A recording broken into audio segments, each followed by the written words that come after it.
You're born in a medieval castle. Congrats, you're a prince. Don't get too excited though. You're the second son, which basically makes you the medieval equivalent of a spare tire. Your older brother gets the throne, the land, the glory. You get whatever's left. Maybe a castle pantry, maybe a barn, who knows? But you're handsome, charming, and way smarter than most people in the kingdom, which honestly isn't saying much since half of them think bathing once a year is extravagant. One day, your dad, the king, decides it's time for his sons to marry. You know, political alliances, royal weddings, all that good stuff. So he sends ambassadors across Europe to find princesses.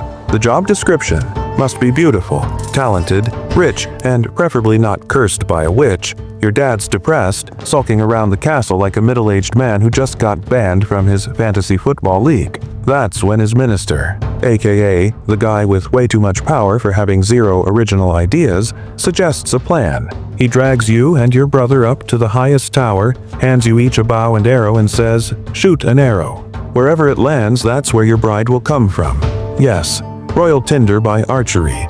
Totally normal. Totally not insane. Your brother goes first. Boom. His arrow lands in the courtyard of a wealthy noble family. Jackpot. He's basically marrying medieval Beyoncé. Then it's your turn. You pull back, shoot, and your arrow disappears into the horizon like it's late for a flight. Days later, servants finally find it stuck in a giant oak tree on the edge of the kingdom. And perched in that tree, a monkey. Not a noblewoman, not a princess, a monkey. So now, your brother's wedding is giving Vogue cover shoot vibes, and you're about to marry a zoo exhibit. But you're stubborn. You swore an oath before shooting, and apparently you take oaths very seriously.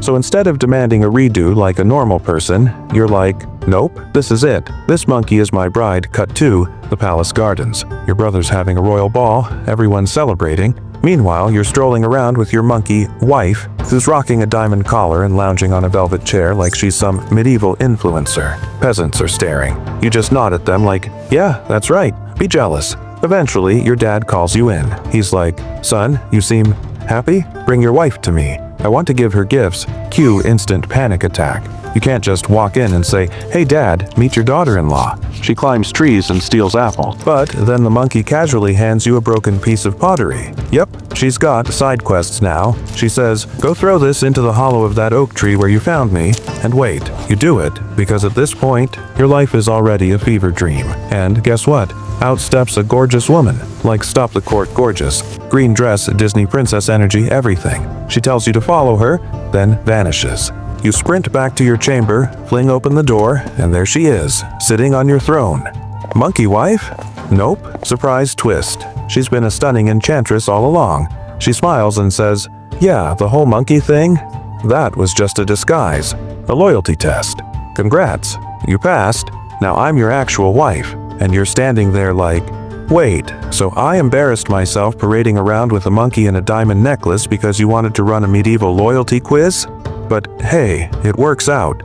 The king's thrilled, the kingdom's buzzing, and suddenly you're the guy who loved his bride so much he stayed faithful, even when she was a monkey.